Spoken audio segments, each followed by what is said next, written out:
사랑의 하나님 아버지 감사합니다. 이번 한 주간도 주님 말씀과 함께 동행할 수 있도록 우리의 마음을 지켜주시고 또 우리의 일상도 주님 손에서 하나님이 참으로 세밀하게 주님 주관하시며 인도해 주옵소서. 예수님 이름으로 기도합니다. 아멘. 5월 5일입니다.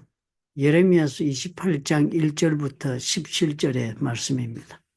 예레미야 선지자는 이 이스라엘 중에 이스라엘 남왕국, 북왕국 이렇게 둘로 나누었을 때 북왕국은 먼저 망했습니다. 한 200년 유지되다가 망하고 이스라엘이라고 이름한 북왕국은 유다라고 이름하는 남쪽 왕국은 북왕국이 망하고도 약 한 139년, 140년 정도 더 유지가 됐는데 이 예레미야 선지자는 그 마지막 때 유다 왕국이 바빌론 제국에 멸망당하기 직전에 그렇게 활약했던 선지자입니다.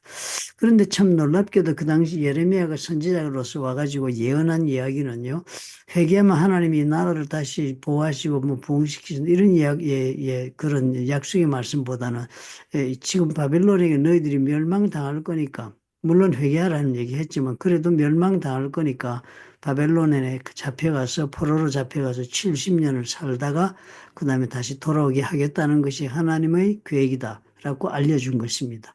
그리고 예레미야 선지자는 그 말씀을 가르쳐 주니까 그 말씀을 어떻게 해요? 남한국 유다 백성들로서는 참 받아들이기 어려운 그런 기상천외한 그런 아이디어, 뭐 제안으로 그렇게 들리지 않겠습니까? 우리가 이때까지 이 수백 년 동안 아브라함 후의 후손으로서 광야에서 애굽에서 광야에서 그리고 가나안 땅에 정복해서 뭐 여러 가지 역사적인 그런 변화를 겪으면서 살아왔는데 갑자기 우리가 이제 나라가 다 망하고 바벨론에 70년을 잡혀갔다 온다. 그게 말이 안 된다. 이렇게 되는 이야기를 지금 예레미야가 지금 예언을 해주고 있는 것입니다.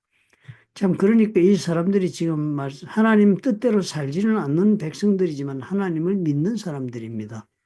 유다 왕국의 사람들은 하나님에 대한 강한 확신을 하나 가지고 있는 것은 다윗의 후예로서 절대로 망하지 않는다. 하나님은 다윗의 후예로서 왕위에 영원히 앉혀두는 그런 나라가 영속된다고 하는 약속의 말씀을 이사야도 했고 그전에도 있었고 하니까 그 말씀을 철떡같이 믿었습니다.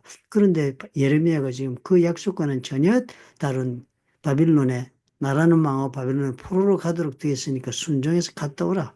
그래야 목숨을 구한다. 안 그러면 다 죽는다. 그 예언을 하니까요. 이 사람들이 이 예레미야의 말을 받아들이기 어려웠던 것입니다. 예레미야가 하나님이 보낸 선지자라는 것을 이 사람도 알면서도 그럼에도 불구하고 예레미야 그런 얘기를 하니까 모든 사람들이 그 말씀을 받아들이지 못하고 혼란 가운데 있었을 때에 다른 선지자라고 이름하는 자들이 등장한 이야기가 오늘 나옵니다. 다른 선지자라고 등장하는 사람이 이름이 하냐나라는 사람입니다. 그 외에도 뭐 다른 선지자라고 스스로 자칭 선지자들이 있었죠. 하냐나라는 선지자가 등장해서 하는 말은 전혀 이 예레미야의 말과는 반대되는 그런 예언을 자기가 하는 것입니다.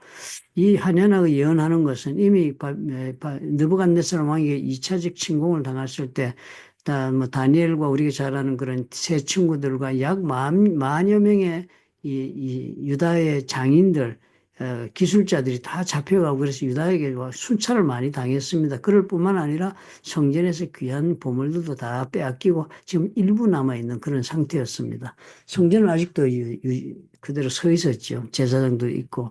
그렇지만 그렇게 많이 수탈을 당했을 때입니다. 그러니까 하나는 선지자가 그 얘기를 합니다. 우리가 2년이 안 돼가지고 저 다 돌아온다. 지금 예레미야 말 지금 옳은 말이 아니다. 어디 하나님이 우리나라 그렇게 망하게 가지고 남의 나라에 또다시 포로로가 잡혀가 종살이 하겠느냐. 그런 말 아니다. 2년 만에 빼앗긴 것도 싹 다 돌아오고 우리나라는 하나님이 지켜주신다. 절대로 망하지 않는다. 이렇게 예언을 했습니다. 사람들이 누구를 선택합니까? 하냐나를 선택을 합니다. 그래서 예레미야 분명히 얘기합니다. 하냐나가 말하는 것이 맞았으면 좋겠다. 그렇지 뭐예요? 그것은 하나님의 뜻이 아닌 것을 예레미야는 아니까요. 하나나는 그러니까 어떤 사람이었어요? 거짓 선지자였습니다. 하나나는 자칭 선지자를 하면서 무슨 얘기를 하는 겁니까? 백성들이 듣고 싶어하는 이야기를 하지 하나님이 말씀하는 걸 전하는 사람이 아니다는 이 사실이 중요합니다. 근데 그러면서 이제 나중에 끝에 보니까 하냐나가 예레미야 예언대로 뭐 1년도 안 돼서 일곱째 달에 그렇게 죽었습니다. 하나님 죽여버렸죠. 이 어려운 때니까 이제 이 중요한 때니까. 그런데 이 사실을 보면서 이제 우리 신앙을 한번 비교해 보십시다. 첫째, 우리도 하나님 아는 사람입니다. 우리가 정말 하나님 앞에 얼마나 거룩하고 경건한 삶을 살든지 않든지 간에 우리가 하나님을 믿습니다. 특별히 또 예수를 믿습니다. 예수를 믿어 우리가 하나님 앞에 살면서 우리 하나님 앞에 우리 나름대로 살아가는 삶이 뭐예요? 우리 주기도문에 뭐 기도하는 대로 우리를 모든 악으로부터 보호하시고 우리가 용서하는 대로 용서도 받고 그렇게 살고 정말 하나님이 우리 일상생활에 공급해주고 하나님의 나라가 우리 가운데 임하시기를 우리가 간구하는 그런 기도를 하며 우리가 삽니다. 그렇게 사는 가운데서도요.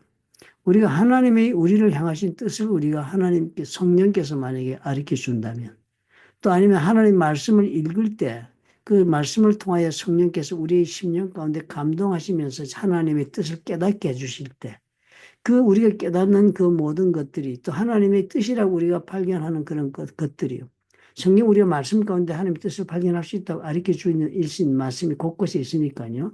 로마서 12장 2절도 그렇고요. 또 지금 이 다른 이 구절도 지금 예레미야 같은 구절 다 그런 구절이 나오지 않습니까? 잠언에도 나오고. 그러니까 우리가 사실 그 일상생활 우리가 하면서도 하나님의 뜻을 우리가 발견할 때가 많습니다. 그런데 어떻게 해요? 지금 하나님의 뜻이 나에게 말씀을 통해서 기도 가운데 내가 깨닫게 된 그 하나님의 뜻이 내가 원하지 않는 것일 때 어떻게 하겠느냐 하는 것입니다. 그럴 때 어떻게 하는 것이 우리가 옳은 선택이 되는 거. 내가 원하지 않는 것을 가지고 하나님이 나에게 진행하고 있다면 그 뜻에 순종할 수 있는가? 이것이 모든 그리스도인들의 숙제가 되는 것입니다. 우리의 영성이란 것이 무엇이냐? 우리의 믿음이란 것이 무엇이냐 하는 것입니다. 이런 선택의 길에 섰을 때 내가 비록 원하지 않는 길이라고 내가 원하지 않는 일이라 할지라도 하나님께서 나에게 지금 그 일을 진행하고 계신다면 그리고 내가 그 진행되고 있는 일을 내가 원하지 않더라도 그 모든 일들을 보니까 하나님 말씀에 비추어서 옳은 일이고 또 그렇게 진행하시 하나님의 뜻이라고 내가 확실히 말씀을 통해서 깨닫게 된다면 우리는 과연 순종할 수 있겠는가? 말은 쉽지만요. 대단히 어려운 것입니다. 이스라엘 백성도 그냥 야단칠 수가 없습니다. 왜냐하면 저들은 어떻게 해요? 하나님의 말씀을 제대로 지키지는 않았지만 믿기는 믿었으니까요. 그러니까 그 약속의 말씀을 믿고 사는데 망한다는 얘기는 도대체 받아들일 수 없는 하나님의 그런 뜻이니까 이런 문제가 생겨서 끝까지 이 사람들은 제대로 믿지 않았습니다. 그래 결국은 뭐 세월은 허수아비 왕이지만 시드기야도 뭐 이런 데도 잡혀가고 그다음에 또 뭐 누구 총독을 세웠는데 죽여버리고 이러면서 끝까지 저항하고 포로로 잡혀갔거나 아니면 저항하고 그래 있다가는 나중에는 두려워서 애굽으로 도망을 갑니다. 그래서 애굽에서 다 죽습니다. 그러니까 이 모습을 보면서 오늘 우리가 기도해야 될 줄 압니다. 내 삶 가운데 내가 원하지 않는 일을 하나님은 진행하고 계실 때 혹은 나의 뜻을 하나님은 전혀 외면하시고 다른 것을 나에게 주고 계실 때 나는 어떻게 할 수 있을까? 나는 과연 그 하나님의 뜻에 순종할 수 있겠는가? 나의 뜻과는 전혀 위배되는 하나님의 뜻에 나는 고개 숙일 수 있을까? 그 예수님께서도 마지막 처절하게 드린 기도의 내용도 그거 아니었습니까? 겟세마네 동산에서 나에게서 이 잔이 떠나갈 수 있다면 하나님 떠나가게 해 주옵소서. 그러나 내 뜻이 아니라 하나님의 뜻이 이루어지게 하옵소서. 라고 기도한 것이 예수님이 겟세마네 동산의 마지막 기도 내용이었습니다. 우리 신앙도 결국은 여기에서 늘 우리가 하나님 앞에서 도전받는 자리에 서게 될 것입니다. 매일 우리가 말씀 묵상하고 기도하는 것은 이럴 때 우리 하나님의 그 선하신 뜻에 우리가 복종할 수 있는 선택을 할 수 있는 사람으로 우리가 변화돼 가고 자라가려고 우리가 이런 노력을 계속해야 한다 하는 생각이 듭니다. 좋으신 아버지 감사합니다. 내가 듣고 싶어 하는 그런 말씀, 듣고 싶어 하는 하나님의 축복, 듣고 싶어 하는 하나님의 그 약속을 나는 기대하고 그것을 따라 살아가다 보면 하냐냐와 같은 거짓 선지자에게 그 내 마음을 내어주고 내 삶을 맡기고 따라가는 그런 엉뚱한 멸망의 선택이 될 수가 있음을 깨닫게 도와주옵소서. 우리 삶 가운데 우리가 얼마나 이런 많은 잘못된 선택과 실수를 저지르고 있는지 돌아보게 하옵소서. 결국은 우리가 어떻게 해요? 이 모든 일을 통해서 내 삶에 내가 원하는 일이든 원하지 않는 일이든 내 삶 속에 역사하시는 하나님의 이 모든 역사를 내가 순종할 때 과연 하나님께 영광이 돌아갈 수 있겠는가를 우리가 생각해 보면 모든 문제의 답이 분명한데도 불구하고 우리가 순종하지 못할 때가 많습니다. 쉬운 길을 말씀하는 자가 내 선생인 줄 알고 따라갈 때도 많고 쉬운 길을 약속하는 자를 또 능히 내가 삶을 걸고 믿음으로 또 따라간다고 잘못 착각할 수도 있음을 우리가 압니다. 도와주시옵소서. 성령께서 분별의 영을 허락해 주시옵소서. 예수님 이름으로 기도합니다. 아멘. 언제나 우리가 쉬운 길, 지름길 혹은 또 쉽게 이루어질 수 있는 일 아니면 내가 기대하는 바가 달성될 수 있다는 그런 희망을 주는 그런 사람이나 말이나 그런 일에 우리 마음이 빼앗기기 쉽습니다. 그러면 그런 일이 빼앗기면 어떻게 해요? 절대로 하나님의 뜻을 보지 못할 것입니다. 그러므로 그런 영분별의 사람이 되어야겠습니다.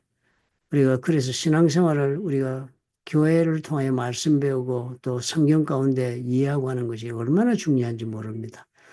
능력을 쫓아 찾아다니는 사람이 아니라 말씀을 따르고 그리고 말씀 가운데 자신을 복종시키는 신앙의 길을 선택해야 할 이유가 바로 여기 있습니다.